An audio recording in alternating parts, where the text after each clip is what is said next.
And away we go on casting talent versus special skills. And pencil in the air, we are officially ready to rock and roll. So the question that really comes down to this is, why are special skills even a part of a resume? Well, way back in the day, and I'm talking about way back in the day of Hollywood, just to give some context to where some of this came from, we had little baby sub-unions that were related to, called AGVA and AGMA. And they had a lot to do with variety arts. You've got to remember that some of entertainment along the evolution of Hollywood had to do with Barnum and Bailey Circus. And obviously, way before Cirque du Soleil. And so that's where a lot of the skills part of this profession kind of made its way into our resumes at the bottom in terms of special skills. And where most of that started didn't have as much to do with what we now call theatrical work, film and television, scripted, whatever phrase you would like to use. It mostly started coming into when commercials became a thing, which all happened, a lot of which occurred just post-World War II.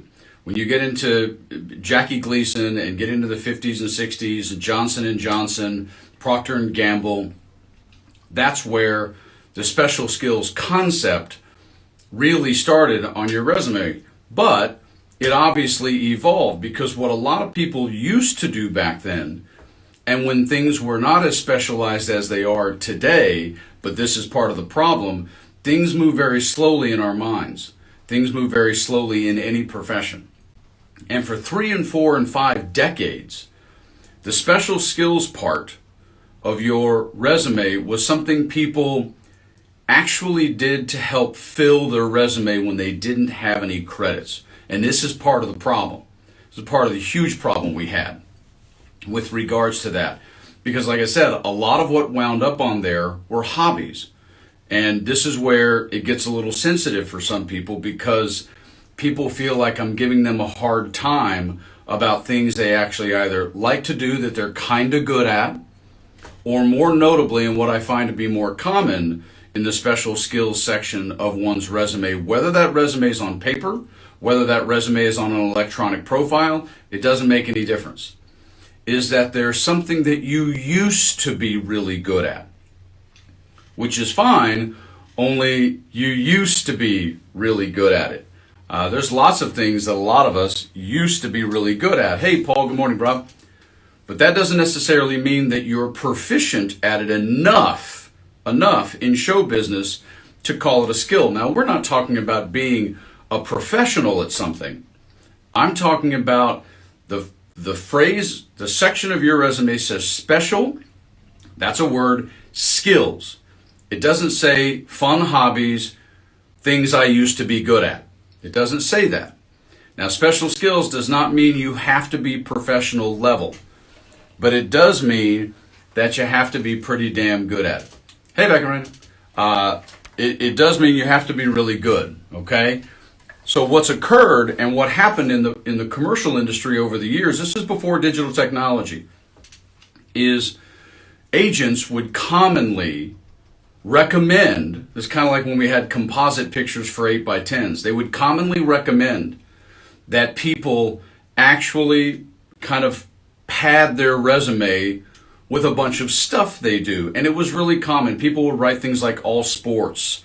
Then, of course, it became a thing that it became actually very popular, because I do a lot of accents and dialects, that people would just randomly list them. Well, things have changed, and things changed quite a bit in the last 25 to 30 years-ish. I would say about the time I started the network in 91, throughout the decade of the 90s, by the mid to late 90s, the attitude towards special skills versus talent as an actor, that's what today's about, casting talent, skill set as an actor versus special skills. That's the purpose of the conversation. And what happened was, as we got closer to digital technology in the 21st century, Once we crossed that line and we started to have electronic profiles, agents would then put up for you to fill in on your profile dozens and dozens and dozens of different options related to your special skills. And they would have you rate yourself from 1 to 5 or 1 to 10 most of the time. Once again, this promoted people basically making some sort of a score for themselves on everything. And this adds to, hey Mickey, this adds to part of the problem. Part of the challenge we face is, yes, we want to be hired. Yes, we want to be liked. Yes, we want to be professionally considered. But this is part of the challenge. When it comes to our skill set, our talent for acting, we want to feel that our talent for acting is unique and special, and it is. Not saying it's not, but when it comes to our special skills part of that, of our resume, we then all of a sudden want to get cut slack. And you can't have that both ways. So one of the things that's occurred in the 21st century is obviously a great deal of how film and television is done, a great deal of how commercials are done. Everything has become more specialized. And I mean everything has.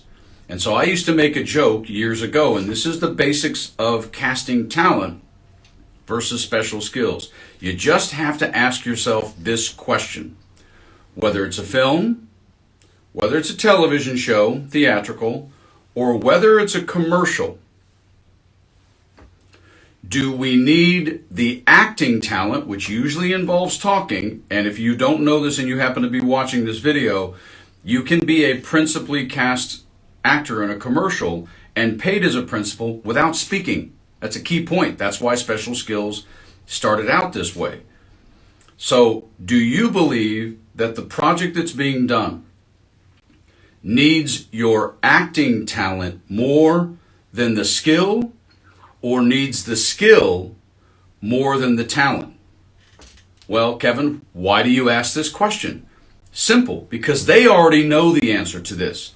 When they put the breakdown out for this job, they know the answer as to whether or not they are going to shoot around someone who can't act or shoot around somebody who is not as proficient at the skill as we necessarily need. Because, and here comes the joke, and here comes the part where I start pissing people off. If you live in a major market, okay, a major city, it doesn't matter where it is in the world, you start putting down that you're a singer, you start putting down that you're a dancer, you have to understand, you are going to be going, with regards to most jobs, about the special skill. You're going to be going up against people who are professionals in just that. And if you are, that's totally cool. Nothing wrong with it. But that's where the dividing line goes. Because I used to see people all the time put basketball and put swimming. Man, in a city like Los Angeles and a city like Sydney, they can go find somebody who is physically the look they want for a commercial, who can swim all day long back and forth at 50 meters because they have people who didn't make the Olympic team they're happy to hire who are in great physical shape and know how to swim. It's the same thing for myself as a golfer, same thing for people who are tennis players and do any kind of skill. Years ago, they used to not care. I could watch people doing a commercial and go, oh my God, that person can't play at all. That's changed. Now, once in a while, sure, they'll have somebody who's not a professional golfer in a commercial. But more and more what you see is you see brand commercials with Ricky Fowler or Tiger Woods or people like that. It's the same thing with basketball. Started way back when, Larry Bird and Michael Jordan in a McDonald's spot were playing a game of horse and they were shooting from all over the gym. This is how so that's how you have to look at special skills now versus your scripted acting talent. Because if they want somebody, and I'm going to use I, Tonya, it just came to me, I didn't really think about it, but I'm going to use that as an example. When you start talking about Nancy Kerrigan and Tonya Harding, who are Olympic level skaters, figure skaters, but they're going to make a movie about it. Yes, in some instances, they may pull and spend money to get stock footage of stuff to help fill in the skill. But when most of the movie or most of the acting talent is geared towards being an actor first and the skill set second, that's exactly what I mean by casting talent versus the special skill. And over the years of the Actors Network, I would have consultations with people all the time. I would do conversations on people's resumes. And this would come up, and this is the question. It's funny, Mickey, you're here because I know you're a singer and a dancer. This is what I would used to say to people, because I would go on these auditions, you guys. I played baseball, hardball for 13, 14 years out here as an adult, but not a professional. And I was a very good baseball player, and I wasn't scared of going out and going to a baseball audition, and I went on a few with ex-major leaguers there. You used to see biking auditions, all of these things that involve these skills that we list, right? And I used to say to people, here's my question to you, and this was my bar. If you showed up in an audition for some skill, special skill that you have on your resume, that you believe you do really, really well, that it's a special skill, and you got there, hey Jason, good to see you, man, and you got to the audition, and you saw someone there that you knew to be up here, whatever up here means, whether it's that you know them and they had a recording contract, or you know them and they played in that sport and that, I don't care. Would their presence at that audition related to that skill intimidate you? Because it's just an audition and they're not asking you to be a professional. But if their presence at that audition would cause you to go, they really want people who are really good at this shit. If that's the case, in my opinion, in a major market, you can't have that skill on your resume. Now, you may be in a smaller town where that's less likely to happen, and believe you me, these days in film and television, theatrical and commercial, if they want somebody who has a certain skill first, that talent, they're going to hire them. They can make somebody, and again, we've made jokes out of this over the years. I've heard actors my whole career make jokes out of stars who get hired to play Australian or play English, and they can't do it. They sound ridiculous, right? Okay, we've made those jokes. Well, there you go. They cared more about hiring the actor to fill box office or get audience than they did whether or not they were particularly skilled at the special skill that character may be playing. Whereas you may see somebody in a commercial, I'm just randomly using Tony Hawk because I just, made the shit up, on a skateboard jumping 3 trash cans. Well, if you put skateboarding on your resume, you can't do that, because skateboarding today and for the last 2 decades doesn't mean what it meant in the 70s and 80s as far as a skill. It's more of a hobby. Because if I go to an audition, I'm telling you right now, and it's happened to me, not only have I done 2 golf commercials in my career, but I've gone to a lot of golf auditions. I go to a lot less now because they hire pros, and they especially hire pros that are in my physical category and my physical age. And also it's become a little bit of a younger game. Hey, you guys. Hey, Carla. Hey, Alana. It's become a little bit of a younger man's game in terms of advertising. So I don't get as many golf auditions as I used to. But if I got called for a golf audition and I saw a pro there, or somebody that I knew used to be a pro, wouldn't faze me at all, because I know that in the skill set of swinging a golf club in a commercial where we're just going to film it, I know that I can look good enough with the skill that I have to be hired for it. Remember, I spent about 18, 19 years getting really good at an Australian accent, right? So when I went and read for Lost or whatever it may be, even though I knew that there were technical consultants on the show that were from Australia, I wasn't worried about it. My point being is that it's simply that. Hey, Rennie. The bottom line is that people who put languages down as special skills, you have to be fluent. You have to at least be able to read it and speak it. Not necessarily write it.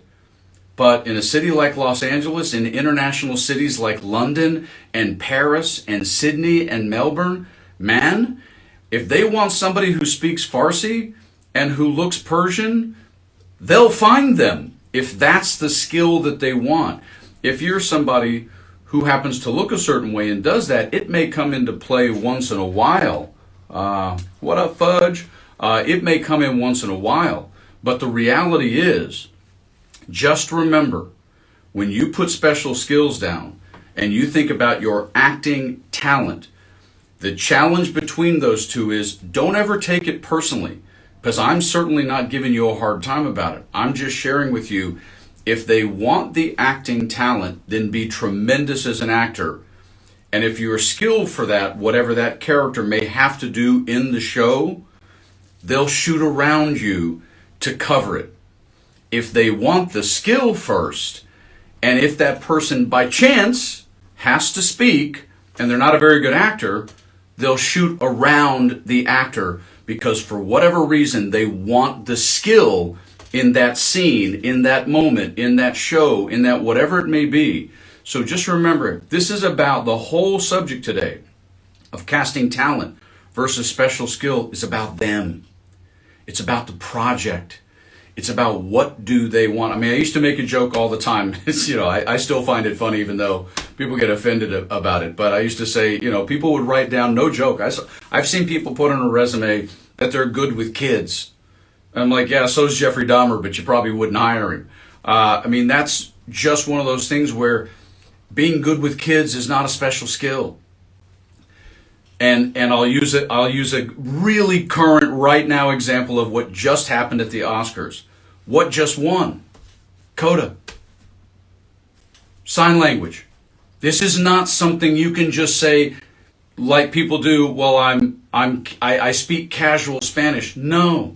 Well, I do casual sign language. No. You have to be able to do it. That's the skill, man. And sometimes they go together. In the situation of accents and dialects, that is very common. They need you to be a terrific actor as well as be believable with the accent or the dialect. Both come into play. But most of the time, between talent and special skills, one of those is distinctly more important to the production than the other. And there's nothing you can do about it, man. And just realize that a lot of the common skills that we have always written on our resumes, they can get people now, especially in commercials. They don't have to get a star. They don't have to get Michael Phelps, the 14-time Olympian, to swim in a commercial. They may use him in a commercial because he's Michael Phelps. They don't have to. If they just want somebody who looks like an incredible swimmer or an incredible mountain biker or an incredible any of those things you may do as a weekend warrior, man, we have people who come this close to making the Olympic team and don't. We have people who come this close to being in Extreme Games on ESPN and they don't. There is so much talent for skills out there of people who are not stars and not names that they can hire at scale plus 10, just like they might with you or I. So this is not about putting you down, and this is not about trying to cause a problem for your resume or how you think. What I'm sharing with you is this, and I've held this philosophy professionally for at least 15 years, if not more, probably more like 20. I would rather see, and you can talk to your commercial agent about it, talk to your theatrical agent about it. I would rather see 4 skills that you're really good at on your resume as opposed to 9 or 10, half of which, maybe, if you're the perfect look and the perfect, because this is what I don't want. And again, as you know now, guys, with the lives, I'm opening up to questions, so it's almost question time. So if you have a question, pop in, and guys, be sure, if you haven't subscribed to YouTube, The Kevin E, please do that after this is over. I'm only going to keep these up on the grid for a couple of weeks. But one of the things that you have to, render within yourself is, what if I were to go to that audition? Because this is, hey Yasmin, this is where I come from, and anybody who's known me, and there's a couple people here on the live today who've known me for a long time. This is my concern, is when our ego overrides our insecurity at the moment and leaves ourselves vulnerable to be damaged afterwards. The last thing I want anybody to go through when it comes to knowing you're a good actor versus a skill that may come into play in some sort of a job as an actor is this, is that you put yourself in the position to go to an audition. I don't care if it's playing guitar. I'm a hack guitarist, man, at best. At best. I can carry a tune, but I would never put that I'm a singer. I mean, I've killed at karaoke, and that's not a joke. I can carry a tune. Have never written in my life that I'm a singer. I grew up with a mother who was a professional singer. Here's my thing. If you go to that audition and you absolutely tank the skill and you embarrass yourself in your mind, my question is, how much damage did you do to yourself right then going forward beyond that day as an actor? And was it worth having that little space on your resume or someplace in your ego fill another thing that you think you can do well? That's my point. That's my absolute point. Guys, if it's not a special skill of a really solid level, please, for the love of God, let it be part of your past, or let it be a hobby that you do. That's cool. I mean, I used to do macrame, for the love of God, when I was a kid. Okay, that should have been funnier. It's cool. I can't hear you laugh. But point being is that there are just some things we've all done, and you still may do them pretty well as a hobby. But do you do them well enough for it to be a special skill on your resume in 2022 in the global thespian, global Hollywood world? And if you don't, man, just keep it off, because you're liable to put yourself in the position to not only damage your psyche, but then also ruin, think about that, ruin your opportunity with that casting office or that producer or director when they're now going to diminish and denigrate and dismiss you for the skill, and it has nothing to do with the job you might be right for a month from now as an actor. So think about that, man. Project out, oh shit, I don't want to do something poor with a skill, and then they have a bad thought about me, and they don't even call me for 5 lines that I could do in my sleep. That's my concern. Now, I know a lot of folks came into this a little bit late, and so we got about 5-6 minutes for questions. So if you have any questions about casting your talent, skill set as an actor versus special skills, please feel free to ask. But there was a time, you guys, where I played baseball at a single A level. I wasn't a professional, but I played at a really high level. I played in 7 senior men's World Series in Arizona. And I had no compunction about putting that on my resume as I literally would put single A level baseball. And I had baseball auditions. I had no problem with it. I wouldn't do it now. It was 20 years ago. I mean, I have 2 torn rotator cuffs. I wouldn't put it on there to save my life. If they wanted somebody who was older, and I get these auditions, of a Weekend Warrior kind of commercial with a bunch of guys my age, and they say, you're going to be doing the activity of softball, yeah, I'm going to go, yeah, I'm a 4A plus softball player if it's a bunch of guys my age. Absolutely. And not think twice about it. But you got to take that into consideration. That's why when I see people put singer, it's like, did they put their range? Did they put whether they're baritone or a tenor or whether they're mezzo soprano? Like, I know this stuff. I can't do it. But that lends itself. If you're going to put dancer, man, in a decent sized city, you're going to go up against professional dancers. You better be able to know how they do auditions and how the choreographer comes out and does 5, 6, 7, 8, and boom, and here we go. I have no idea. That's not my cheese. And if you put accents and dialects, you've got to be able to go into it right away. You can't just be thinking about it. It doesn't work that way.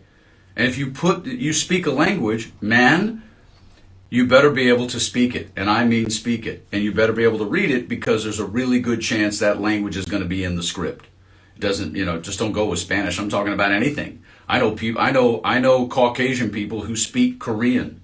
So we all do. We all know somebody in a city like Los Angeles, or maybe a major city you're in, that does that. And it's one of the things I love about Europe. Half the people you meet speak between 3 and 5 languages by the time they're 22. It's amazing. So that's the thing for me about the casting part and our ego part and our psychology part when it comes to talent versus a special skill. Don't let your commercial agent wanting you to fill out an electronic platform with 30 or 40 different skills on it, that just because it's there for you to click a number and rate yourself means that all those things are genuinely skills. They're not. More of us should be putting 1s and 2s in those and not 5s or 10s depending on how high it goes. That's my concern.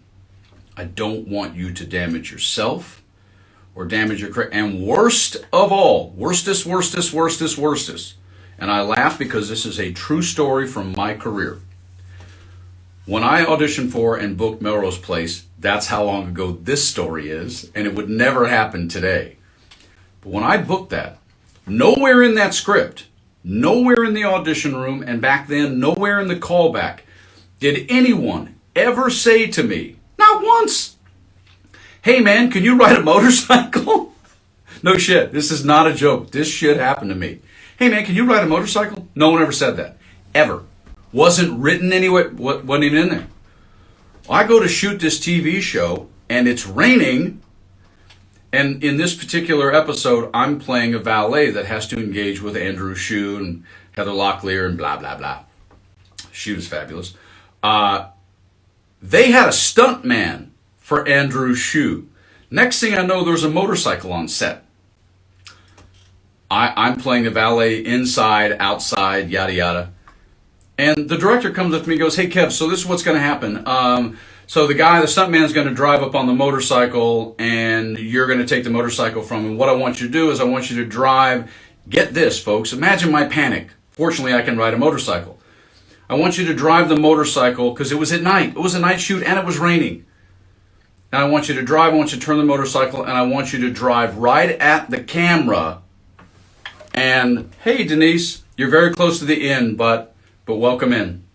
I want you to drive right at the camera because we're going to use the headlight on the motorcycle as a cut line to go to the next shot." And I'm thinking to myself, holy shit, you didn't even tell me that you were going to want somebody to ride a motorcycle. You just assumed somebody would be able to. And now you want me to drive in the rain. I'm wearing like goofy valet shoes, man. I could barely even touch the brake pedal. I had to use the handbrake for the motorcycle. You want me to drive at the camera and stop like 3 feet in front of it.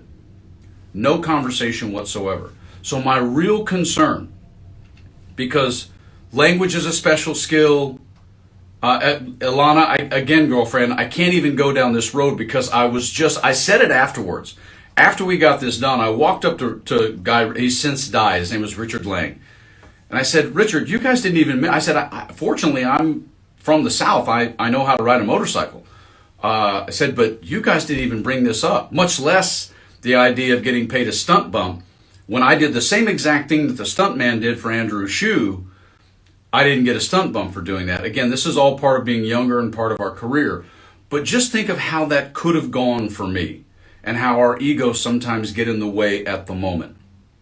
I don't want your ego to get in the way at the audition or at the job. I don't want you to get hurt physically, and I don't want you to get hurt emotionally, psychologically, or ruin a contact because you have allowed your old self, well, I played tennis really well in high school.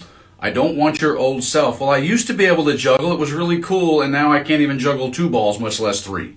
Like, I don't want that stuff to get in the way because you just have to bear in mind, in most decent-sized cities these days, anywhere, they can find somebody who does that particular skill really well if they want the skill first and the acting talent second. If they want the talent, if they want your acting talent first, then going, "Yeah, hey, I'm probably a 5 out of 10 when it comes to blah, blah, blah."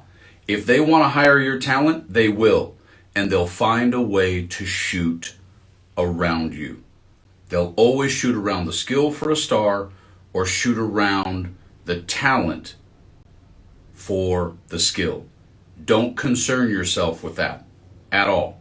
Be a terrific actor when asked, and only list shit on your resume or exude to your representative the things that you are really skilled at. And I will tell you, the less you have today that you're really good at, and then combine them with things that are odd. I used to say this all the time. You know, again, this comes right out of the Oscars, and I'll end on this, and that Chris Rock was making a joke about G.I. Jane. But I've actually known women in my life who were in the military who could break down a 50 cal in less than a minute.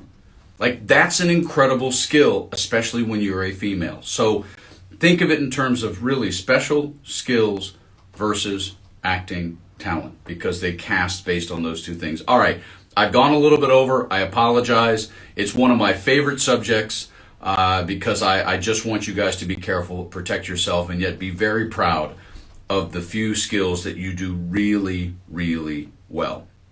All right, guys, have an awesome weekend. TGIF.